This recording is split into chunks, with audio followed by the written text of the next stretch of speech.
like a boss. Huh?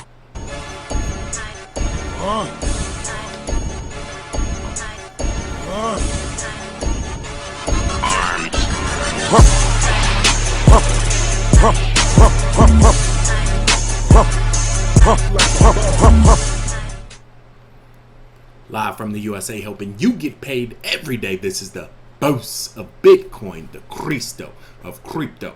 It's your boy BK. And if you don't like me, you must not like money. Thank you for joining me, everybody. I wanted to take a little bit of time, take a step back, and really highlight one of the coins in the market. I've been keeping an eye on this one for about a year now. It's called Humaniq.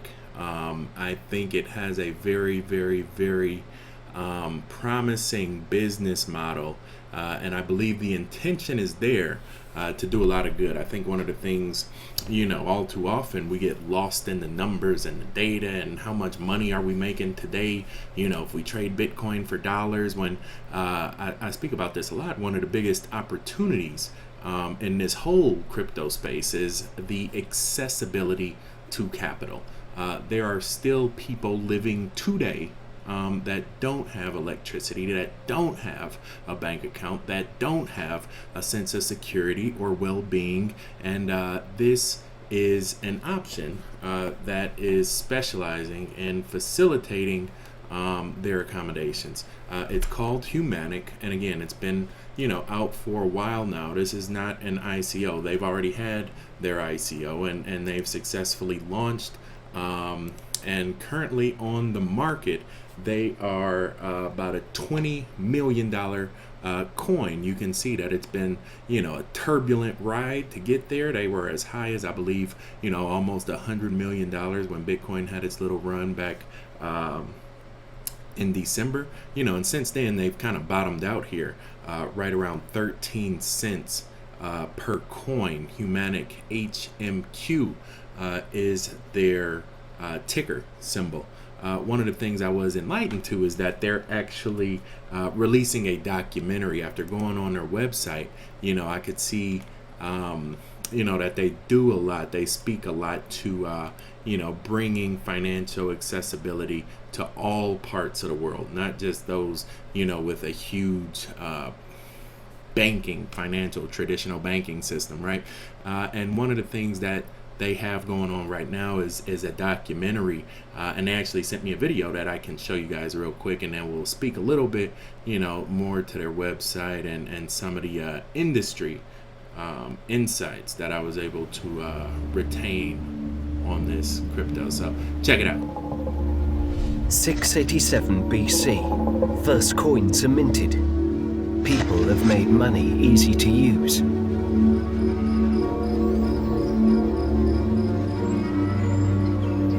910 AD, China, first paper money. The global trade is growing in terms of geography and volume. Money unites countries and determines their borders.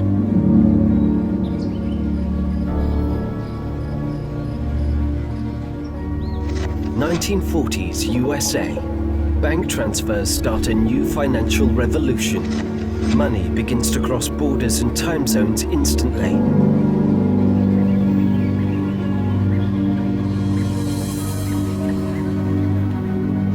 1950s, USA. The first universal credit card is issued. From now on, money is effectively secured and available for anyone, anytime.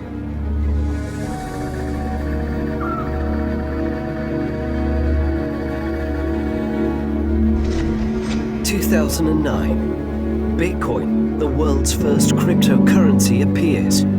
This technology decentralizes money and makes it even more secured. Today, the global financial system has no borders anymore. But 2.5 billion individuals still live outside of it. These people are called unbanked. Why don't they have access to financial resources in the 21st century? What will happen with the global economy if they get it? In what way will it affect the society and the lives of these people? And what is the potential of connecting unbanked people for business, startups, and investors? Today, we can provide opportunities which will change the lives of millions of people. Today, we can change the whole financial system with our own hands. Today, we see those opportunities are real, and we want you to see them too. Join Humaniq Challenge.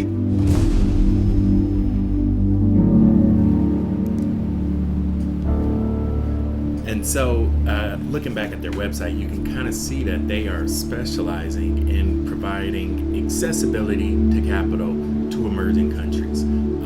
They talk about what makes it a big thing, connecting the unbanked. I'll go out on a limb, and anybody that actually knows the statistic, feel free to correct me. But I'm willing to bet that there are more people in this world without a bank account than there are ones with a bank account. As crazy as that sounds, and here we are in 2018, and 2/3 of the world still doesn't have access to electricity. So this is a huge need, needless to say. So again, I was mindful of these guys for a while now, and they talk about 2 billion people don't have access to banking. Half the world, right? Over 3 billion live less than $2.50 a day. This is pretty, astounding. And all the blockchain does is provide accessibility to capital. If you look back at that video, you'll see that the one lady had popped the money that the guy gave her, and she held it up to the light and tilted it to make sure it was valid. Well, we all know with the blockchain, you don't have that risk. You can't make a counterfeit cryptocurrency once the blockchain has been enabled and validated across multiple nodes, and these guys definitely have that going for them. When we look on their website again, they say that they have a global challenge. I thought this was pretty cool, to where they actually had a competition to where different entrepreneurs and project startups submitted their ideas, and I believe they flew them out to Kenya to meet the community that they were providing these solutions for, that they were actually building their businesses for.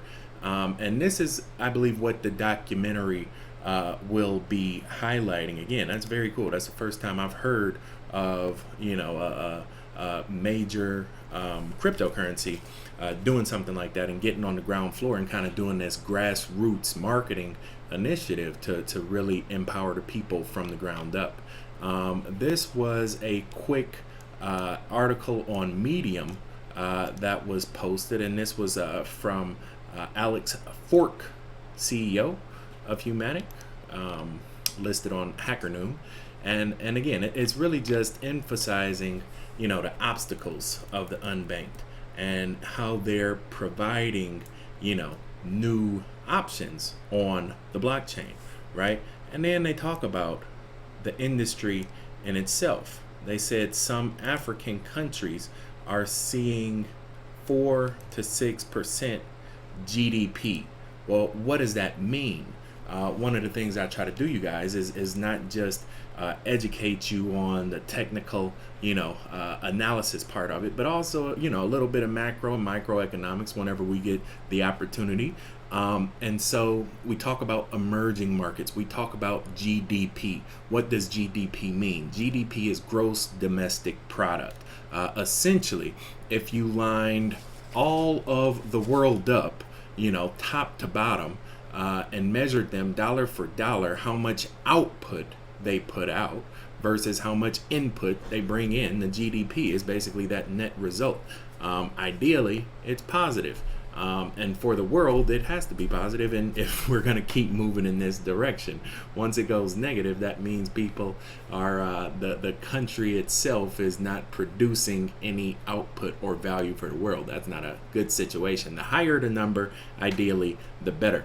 And one of the things they talked about in Humaniq's white paper was the fact that they are focusing on, Central America, Africa, South America, and Asia.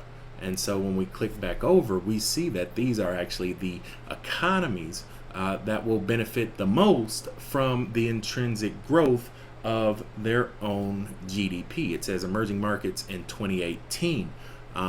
This is where we expect to see the economic boosted as a result without the blockchain. So now that we have a blockchain going into these nations, empowering them from the ground up, ideally, that should be a win-win. Gross domestic product per capita, this is where you start to line up the big boys versus everybody else. And the blue is essentially, developed markets. These are seasoned markets. And they compare the green to the new markets, emerging markets, right? And you can see right now that the top 5 are big dogs: United States, England, Germany, France, Spain. Boom, boom, boom. But then you have Mexico, Brazil, Thailand, Indonesia, right? Bangladesh, Nigeria, leading the pack, coming up behind them. Poland, right? I went out to Poland and spoke with, the Indahash team, and, they literally had cranes right there building up the land. And one of the reasons they weren't able to build it is because they were in, I think, the country had just taken them over. I think it was like the Cold War, the wall, Stalin Wall. I should know my history a little bit better. But essentially, their whole economy is just now getting the opportunity to be built because they were under control of communism, and they weren't able to build their own economy for, the better part of 30 years. And so again, I think it's a very good opportunity to not only get educated, but also to get involved on the ground floor. If you're local, to that area, especially in South Africa, they're looking for, cryptocurrency brand managers, not brand managers, but kind of like local people to represent and help get the word out about Humaniq. So that is an opportunity if you are local to that area. I forget what word they call it, but I thought it was pretty cool. And then I will be very, very interested in seeing their new movie, the new documentary. I think that's really cool. If you watch the BK and Cole channel, you know that me and my pretty young thing on the left hand side, she's actually watching a movie right now. She's an actress, and so I'm always looking forward to new experiences that happen on the blockchain. And I appreciate the community for sharing this one with me. As I said, I had known about Humaniq for quite some time, and it will be very interesting to see how this turns out for them. I think it's a great opportunity for the world to really come together and finally supply a solution for a problem that's been lingering a long time, and that is accessibility to capital. Ideally, in a decentralized and pro-people solution. Right? I think that's all why we're here, to help each other, stay empowered and stay in profit, not only financially, but also holistically and health conscious as well. And that's what we have to look forward to with Humaniq. So thank you again for this opportunity. We will be back tomorrow with a brand new live stream on Boss of Bitcoin.com. It's been a long 3 months, but I'm going to come back on the air with a live stream tomorrow. Thank you for joining me. Thank you for your time. Make sure you like, subscribe, and share if you appreciate mine. Until we meet again, stay cryptic, y'all.